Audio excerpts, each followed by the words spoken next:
မင်္ဂလာပါကျွန်ုပ်တို့ရဲ့မင်္ဂလာရှိသော channel လေးကနေကြိုဆိုလိုက်ပါတယ်မိမိတို့အိမ်မှာကန်စားတာတက်မဲ့ဒီလိုမျိုးနမိတ်တွေဖြစ်နေပြီလားဆိုတာလေ့လာကြည့်လိုက်ရအောင်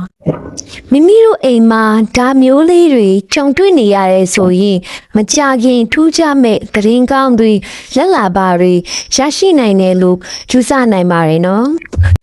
နံပါတ်1မိမိတို့အိမ်မှာငှက်ဒါမှမဟုတ်တက်တဝါလေးတွေလာခိုးအောင်နေခြင်းအိမ်ရဲ့ဝရနာအမူဒါမှမဟုတ်ပြပြနေမှာငှက်လေးတွေအပိတ်ဖွဲ့တာစားကလေးတွေတစားစားအော်မီနေတာမျိုးอ่ะကြေးချက်မှုကိုပြန်သားတဲ့နမိတ်ဖြစ်တယ်အထူးသဖြင့်ခိုလာနာတာဒါမှမဟုတ်ပြားဆွဲတာမျိုးကလက်လာပါကြီးကြီးရမဲ့နမိတ်လို့ယူဆရပါတယ်နံပါတ်2အိမ်ထဲကိုဧည့်သည်ကောင်များရရှိလာခြင်းမိမိတို့လေးစားရတဲ့သူတွေစိတ်တဘောထားပြေဝတဲ့သူတွေဒါမှမဟုတ်ကိုချင်းတီလာကောင်းတဲ့သူတွေကိုအိမ်ကိုလာရောက်လေပတ်တာ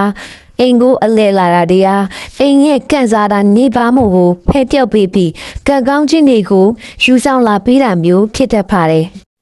နံပါတ်3အိမ်ထဲမှာစိုက်ထားတဲ့အပင်တွေပန်ပွင့်လာခြင်းအိမ်ရှိကအပင်တွေမှာပုံမှန်ထက်ထူးထူးခြားခြားပန်းတွေဝဝိစာပွင့်လာတာအပင်ဒီအညောက်တစ်ထွက်လာတာတွေစိမ့်လန့်စုပြီးလာတာတွေဟာအိမ်သားတွေရဲ့ကန်စားတာအတိတ်တဖန်ပြန်လည်နိုးထားတဲ့လက္ခဏာပဲဖြစ်ပါတယ်မှတ်လေးအိမ်မက်ကောင်များမြင်မှတ်ခြင်းအိမ်သားတူကဖြစ်စီမိမိကိုယ်တိုင်ကဖြစ်စီ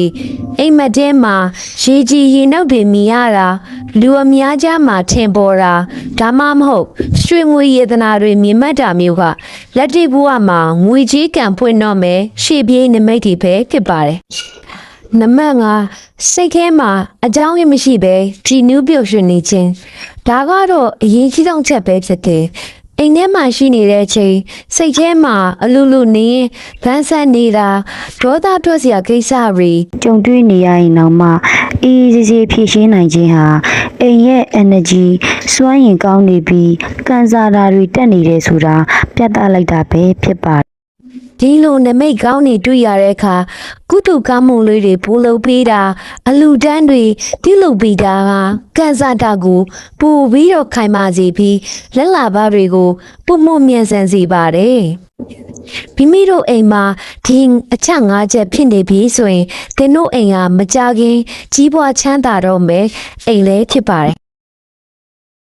ဘုသူတရမဲ့အကြောင်းအရာလေးတွေကိုထင်ဆက်ပေးမှာမို့လို့ channel လေးကိုလည်း like and subscribe လေးလုပ်ထားပေးကြပါအောင်ရှင်